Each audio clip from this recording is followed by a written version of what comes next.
There's a touching story in your book, too. I think he did the second episode of Tony Orlando and Dawn. Right. And there's a story about him. You go to visit him backstage, and he's got tears in his eyes, and he's telling you that he's losing his timing. It was terrible for me. What happened there was I went to CBS, and I said, I want Jerry Lewis as a guest. And they said, you don't know what you're in for. He's a problem. I told Jerry the story. Jerry read the book, so he knows it's in the book. So I go, well, what do you mean? He goes, oh, he'll just take over it. He'll just be a problem for you. I mean, he's a pain in the ass. And I won't tell you who at CBS said it. Not fair to him. But anyway, I said, look, it's a dream of mine. Make my dream come true. If I can't handle it, I shouldn't be on this stage, right? I shouldn't be here.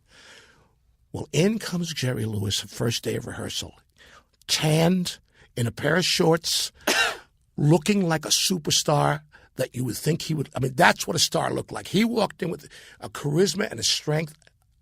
It bolted me over. And I walked up to him and I said, Mr. Lewis, they tell me that you're a bastard. Please don't let that be true. This is a dream for me. And they told me that you're going to be hard on me. And they said, let me tell you something, kid. I'll be hard on you if you don't do your job. If you do your job, I'll be easy. So we go and we do the sketch. And those of you at home, you can see it on YouTube. Yeah. And it was in the 1976 convention for the presidential election. I just watched it today. It's fun. It's fun, right? Yeah. It's fun. I want you to know, Frank, that 90% of what Jerry did in that sketch was ad-libbed. Because all we did was give him a whole bunch of hats, and he played a character for each hat, and he invented that character on the spot, and I'm not kidding you. He just said, give me a bunch of hats, and we gave him hats, a construction worker hat, a lawyer hat, a mafia guy, and each hat, he became this character. Well, it was a very funny sketch because we were running for president at the time. It was Jerry and Tony for president, right? After the show was over, I go up to thank him, Gilbert, and I walk up to the door, and I hear him sobbing. I go, Jerry? By the time he allowed me to call him Jerry, I guess I did my job. Yeah. I go, Jerry? Yeah. I says, me, Tony. Can I come in? No.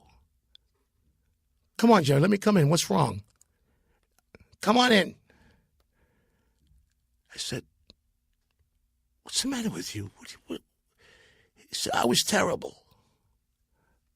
I said, you what? He said, I felt like I was working with Dean. I said, well, you were. All I did was make believe I was Dean. If Dean was to say something in my head, I figured, let me just be Dean, make you feel comfortable. So I imitated what I thought Dean would say. But I sucked. I was terrible. I said, Jerry, there's something now wrong with this. This goes deeper than this. He said, Tony, 3 nights ago, I thought about putting a gun to my head. Okay? I said, what? He said, I heard my kids in the house, and I put it away. So months go by. Well, actually, a couple of years go by. I go, Jerry, what was that all about?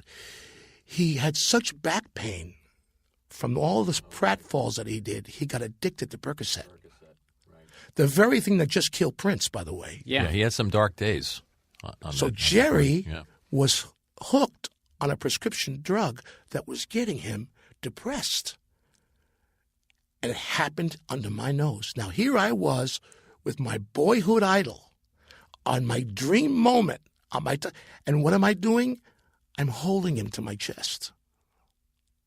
I'm holding him in my arms. I'm telling him I love him.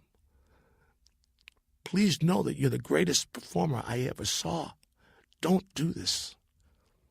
And we became brothers. We became very close friends. Yeah, he's talked about it. I mean, he's talked about some of those dark days. Yeah. On the Percocet. But, it goes to show you that, we're all human and we're all vulnerable. And we're all able to find that pitfall. And I never thought growing up that there was a pitfall for Jerry Lewis. Yeah.